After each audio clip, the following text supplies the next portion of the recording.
omujara gwa Nyamwamba gukaboga kandi amizi gatahiye range z'abatura omu myanya nka Saruti A, Saruti B, Kamuri Kwizi, Nyakasanga West hamwe n'endijo myanya omu tawuni ya Kasese.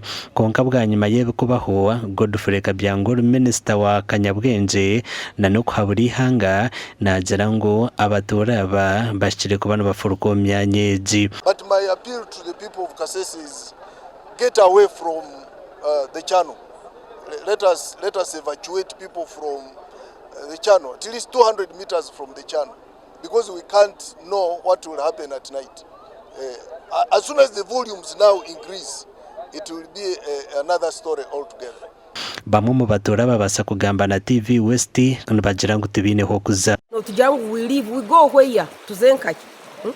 Nina abana nibashoma nibenda school fees wawayombeka akazu wateka mu rubazu akazu amizi gakatwara Minister Murambano ngambe ngo I should leave, I go where ambo byo kufuruka Kamuri Kwizi nari Nyamwamba division tihino kuturabase kufuruka twena abo kuba mezi gatire delta gatera omukataro w'amawa gatera sera hano witu Kamuri Kwizi hata aba bantu bona nibaza kurugwa mu Kasese bazenkaye nibenda kutwara mu nsozi nibenda kutwara nkaye so nindeba ngo Kasese already tini itakana ryera atutemu.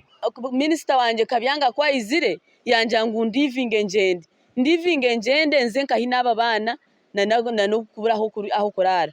Minister wanje ndizire nsasire minister wanje omanya kwiza akanyirukangirira akataka hunga tukarya nanga akatujya ngo tuzonko mu kisayi nkomo yagira ngo turivinge tuzenkaye. Mustafa Chikusa owabajekire DC wa Kasese we nagira ngo abatura aba bashire ku rugo myanyeji kandi tabaratunge sente z'enshumboshano. No compensation. Why compensate when you encroached on the channel? That is the issue.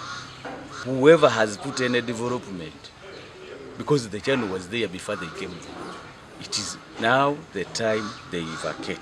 Chance Kahindo orumeya wa Kasese municipality nagira ngo bono bwira bebembezkorgayo bakagambira abatura okubarugomya nyeji. You that the local government should start to act.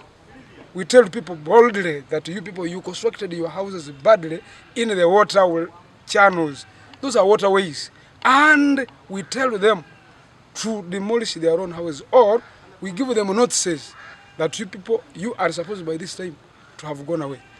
Meya Kahindo nayongera agira ngo Kasese takabire municipality akabagambira kufuruka bitu barema amakuru agagasha kwa Gilbert Muhanguzi.